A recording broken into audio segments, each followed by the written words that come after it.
In this video, I'm going to give you the rundown on how weapons work in Tower of Fantasy, as well as how to become stronger and get more damage from all these weapons. So the very first thing we need to talk about is there are 4 weapon types. Now, if I go to my warehouse here, you'll see here we have the ice type, we have the vault type, we have the fire type, and lastly, we have the physical type. Those are the 4 typings you get in Tower of Fantasy. Now, apart from types, you also get a weapon class, right? So you get the weapon class and the weapon type. So for example, for this bow over here, you'll see it has this icon. This means it is a DPS class. It's designed for dishing out damage. But if we go to something like this kind of hammer over here, it has this icon, which is a defense kind of class weapon. This is designed for defense. It's designed to shield or prevent damage. And then we have like the healing type weapons or the support or utility type weapons, which will provide a healing buff or a defensive buff for your character. You can also see, surprisingly, Nemesis's weapons itself is actually a support/utility weapon rather than a straight-up DPS weapon, which I feel like a lot of people might be confused about. And then finally, for each weapon, we have the weapon abilities. Now, these are separated between Shatter and Charge. Now, abilities are very crucial to your build. So your build consists of 3 weapons, much like you saw here. I'm using Tsubasa's bow, I'm using Nemesis's flying shooting weapons, Venus, I think it's called, and then we're using the Scythe of the Crow from King. Now, this is a very good build that I'm using, and I'm very fortunate to actually have this, and it plays really well, which I'm going to show you in the footage in this video. Now, to break down weapon abilities, we have 2 types of weapon abilities. We have Shatter and we have Charge, represented by a number of how good they are, in a sense. It's very vague-ish, right? So, for example, for Tsubasa's bow here, the Shatter is 4. Now, what does Shatter do? Shatter breaks the enemy's shield. When an enemy has those white bars and they have the shield around them, they have the white bars under the health bar, and you can't really damage their health bar directly. You have to kind of go through the shield, and it like prevents a lot of your damage from going through. You need a weapon that does shatter damage to get through that. So using this Icewind arrow from Tsubasa is not going to work really well to damage enemies. Now, you can get a slightly better effect with this one, but the Scythe of the Crow is kind of hands down the best one in the game right now. Scythe of the Crow and Meryl's weapon, her big-ass glowy blue sword, are really good at shattering and destroying the enemy shields. In terms of Charge, Charge is what you use to build up a weapon's ability. So you can see here for the Scythe of the Crow, it doesn't have a very good charge. So this is not a weapon you're going to want to start out with. You're not going to be doing damage unless there's a shield up. You only use this weapon once there's a shield, or you want to quickly pop off your ability to get us some nice damage out. In terms of charge, if we go ahead and we look at Tsubasa's bow here, you can see the charge is 11.5. Another good weapon for charge is the dual EM stars from Samir, who actually has probably one of the best charges in the game because she can shoot so fast and she can shoot so many enemies. Now, charge basically allows you to build up your special attack on the other 2 weapons that you're not currently using. So you're going to be using this as your main DPS. This is a main DPS weapon, much like the bow over here, which you're going to be using and starting out with in every single fight until you get your ability out, and then you're going to end up using the ability for something like this on Venus from Nemesis's weapon, and if enemies have shields, you're going to use the Scythe of the Crow, and that's generally your playthrough loop. Shields, utility weapon, its main ability, which you're going to be using this to charge, and every time you've done summoning the abilities and using these 2, you're going to immediately go back to the bow and do your damage, or you're going to go back to the dual EM stars to do your damage. So now I quickly want to go through all the SSR weapons that we have in the game. There's currently 10 of them. We have Coco Ritter with Absolute Zero, which is a support healing type weapon. We have Crow with the Thunderblades, which is very much like Nemesis, but Nemesis is kind of a lot better, but it's more preferential. It's a utility kind of weapon that you're going to use. It's not for the main DPS, though you can try use it for that. It just doesn't have good enough charge or good enough shatter to do either of them as well. It basically falls in the same class as Nemesis, falling out as a utility, but mainly as a sub DPS. We've got Huma, which is the Molten Shield V2 weapon, which is the best tanking weapon in the game. So if you're trying to play a tank or a very defensive character, Huma is definitely what you're going to go into because it can prevent a lot of damage. King is currently, well, the King of shield breaking, Shatter. This is a shatter kind of weapon where you're going to be using it to break shields on enemies. We have Meryl who does the same thing, but Meryl is also more of a tankier vibe, whereas King can actually dish out a lot of damage and break the shields, whereas Meryl kind of is a tank, but also breaks shields. Nemesis is a utility. You're going to mainly use her for filling in those spots with those special spells. Samir is basically your counter to Tsubasa, and possibly one of the best DPS weapons in the game currently to build up your charge, to get like your utility spells off like from Nemesis or Crow.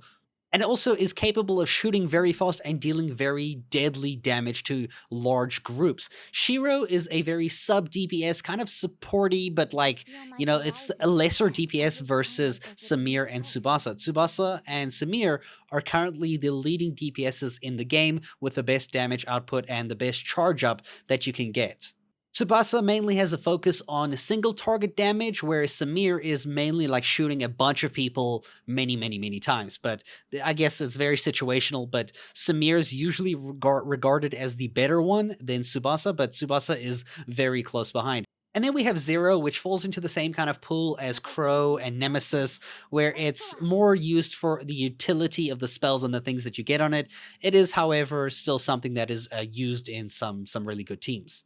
So now that you know about all of the main SSR weapons, you can kind of build a team based on what you want. You want something with high charge, you want something with a great utility so that you can use that charge into, and then you want something like a shield breaker like King and Meryl. So depending on whether you want to play healer, DPS, or tank is going to change which kind of rotation or, you know, grouping that you use here between these 10 heroes.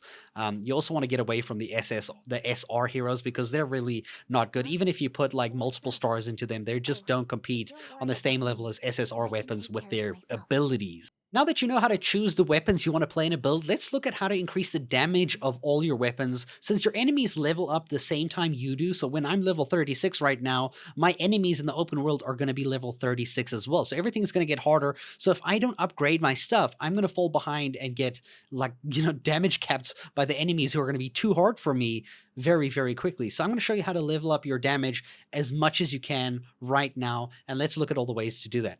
And one of the main ways you're going to be leveling up your damage is by upgrading your weapons directly. So going to your weapons over here, when you upgrade them, you just select the weapon you want to upgrade. You want to upgrade over here, use the consumables that you have over here. You can even use these things that you have in your chest here. Like this one says, I have 1 of 8. You can click this and you can go use, and you can select the blue one that you want and use all 4, for example, which I'll actually use because I'll probably upgrade it soon. And there's even more of a different type of box that you can open up to get the other 3, for example. So you can upgrade that way to get it to level 70 that we currently have, which is the maximum limit that we have for this day, because every single day there's a cap of how much you can upgrade.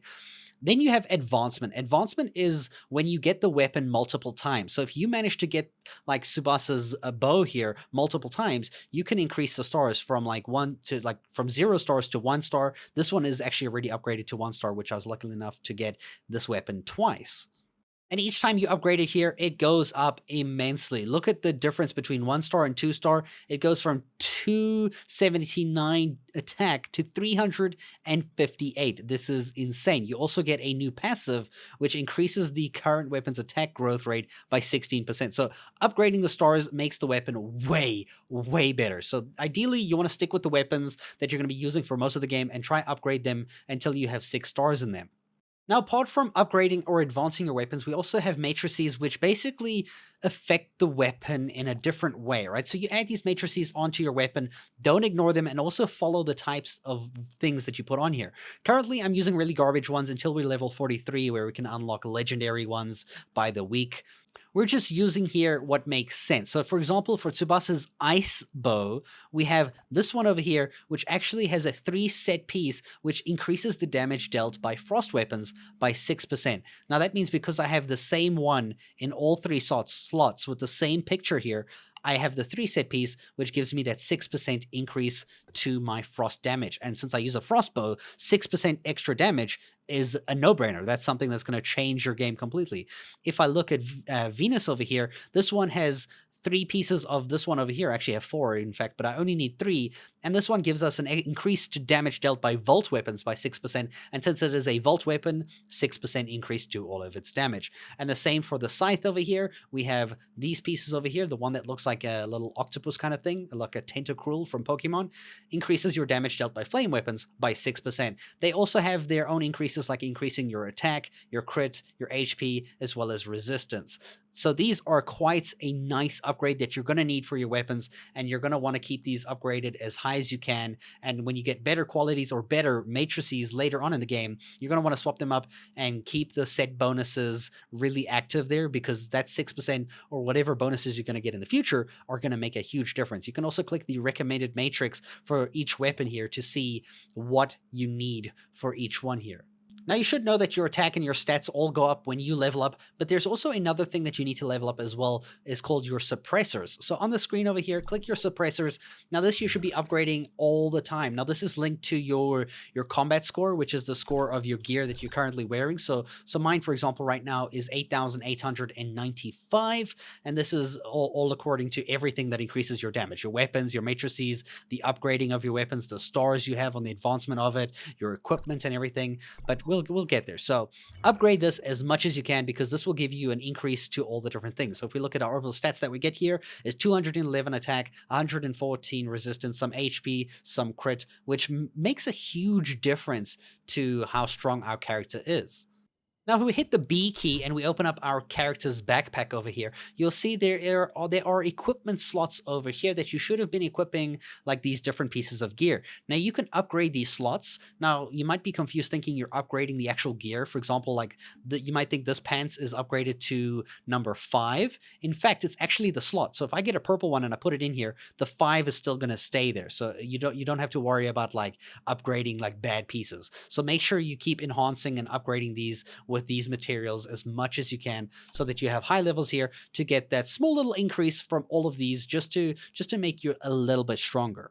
And that's how you can increase your weapon damage, as well as understanding how weapons work, so that you can build the right team, build them the right way, and get as much damage as you can within Tower of Fantasy. I hope you guys enjoyed this video, and thank you so much for watching.